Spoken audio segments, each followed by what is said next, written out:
The Mindtree management, and let's chat with them about the management's 3x transformation strategy, the roadmap for maintaining digital leadership, and yes, the currency tailwind and margins as well as earnings. Rostow Ravanan, the CEO at Mindtree, joins us on the show right now. Rostow, hi, morning. Good to have you on the show. You recently laid out your 3x transformation strategy. Share with us the key pillars and actions that you plan to execute. Good morning. I'm happy to be with all of you here on ET Now. The 3.X was a symbolization of the fact that strategy no longer moves in discrete steps, but it's a continuous evolution. So many parts of what we outlined 2 years back as our Mindtree 3.0 strategy at that time, which revolves around focusing on a few package solutions in the digital space, automation, consulting led. Some of those themes continue here as well. But it also represents an evolution where we are thinking what is next beyond digital. We showcased some of those elements as well to investors and analysts last week when we held our annual investor conference. We're thinking of beyond digital. How do we help our customers completely reimagine their enterprises using technology? So some parts of our strategy continue, some are evolving, but that's the nature of our business. That's the nature of the dynamic industry and the nature of the clients that we serve and the changing expectations they have. Good morning, Mr. Ravanan. You derive close to 47% of your revenues from digital, as you've been very ahead of your peers in terms of recognizing trends and capitalizing on them. So going forward, what is the roadmap for maintaining that digital edge or that momentum as the key growth engine?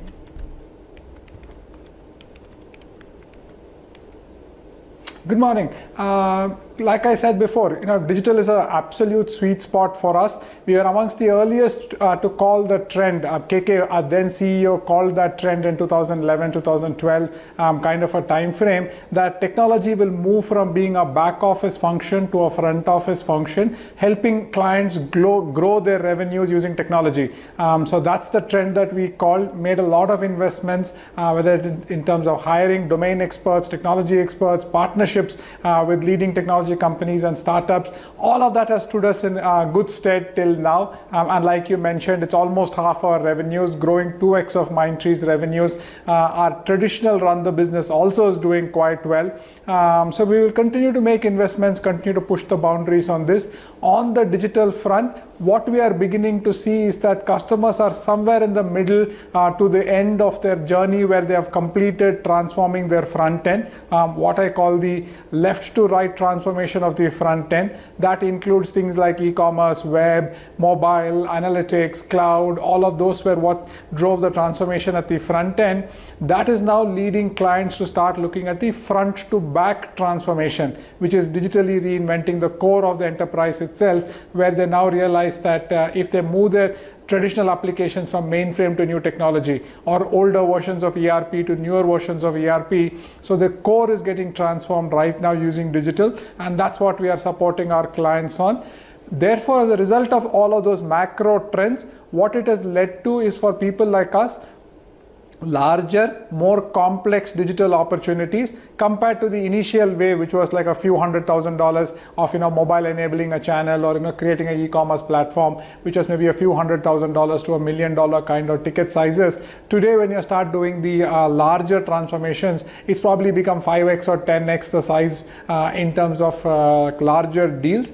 And we are beginning to see customers pay attention to the fact that these deals require specialization more than scale. So, the customer needs 5 people. So therefore, if I have 100 people and my competitor has 10,000, that doesn't matter to them. Can I put the best 5 experts of that particular technology in front of the customer for that project is what is more relevant for the customer. So the second strategy validation we are seeing in the market today is our push towards specialization is paying off as well.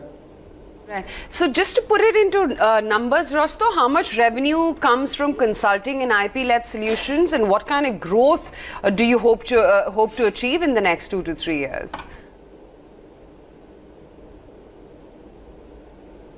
Individually, the consulting and IP revenues is fairly small. It's less than 5% of our revenues. But we disclose it in the form because we want to be consistent with the disclosure of the rest of the industry. But we are not offering consulting as a standalone service per se. So therefore, to us, that's not the most meaningful metric to track. All the work that we have done in many cases, whether it is CPG or travel, some of the work that we are doing is first in class for that entire industry. Things that we are doing, nobody in that industry has ever done before, in terms of co-creating some new ideas with our customers and creating hundreds of millions of dollars of revenue upside for our customers. So there's a very big consulting element built into both the sales, pre-sales, and the delivery aspects of the product, what we are doing. So the standalone consulting and IP revenue is probably not the most important metric for us right now. However, the solution-based sales is what we think will make a big difference over the future. So like I said, it's less than 5% of our revenues right now in terms of IP-based revenue. If everything goes well as we had planned, in a few years from now, that should probably become 10% or more of our revenue. That's the ambition and aspiration we have. And what is the kind of investment that you're making in areas beyond digital?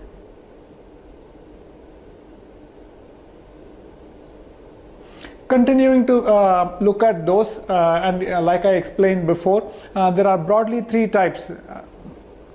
One, we are investing in building the capability internally. We are hiring people, training people, etc. internally. So to that extent, that's sort of business as usual, ongoing kind of an investment.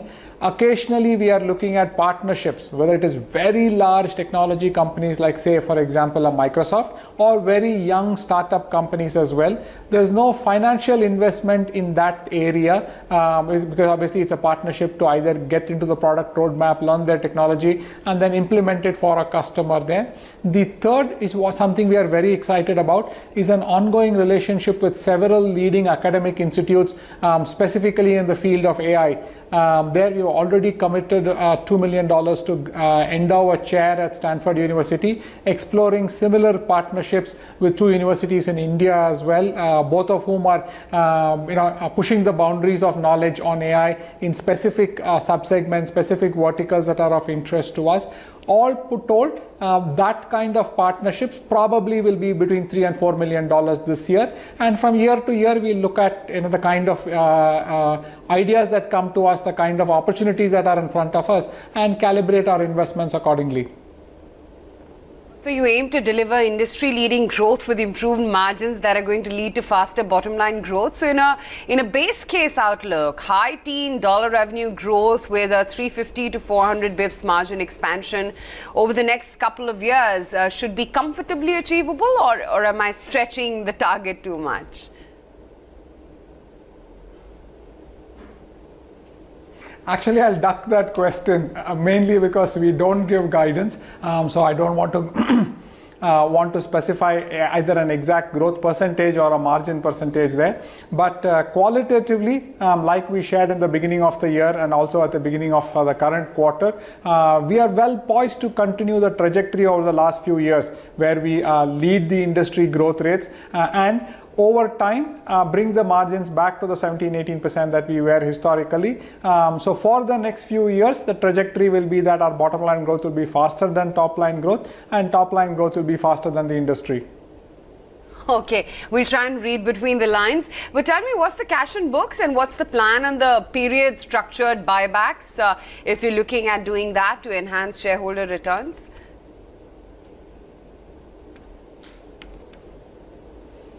Like we shared with the investors last week when we had our annual investors meet, the general plan is to continuously increase dividends because we believe that our business does not require that much cash. The business throws up a fair amount of free cash flow every year, and the general principle is that we will return surplus cash back to investors. So the normal year-to-year routine will be to continuously increase by dividend payout ratios. At periodic intervals, when markets give you the opportunity and so on and so forth, regulatory requirements, keeping some of those kind of factors in mind, we will also evaluate buybacks. All right, we wish you all the very best. Thank you for giving us an insight into what the strategy is that you've laid out for the company. Digital is going to be a key focal point, IP-led solutions, innovation, as well as automation. That's the word coming in from Rostow Ravanan.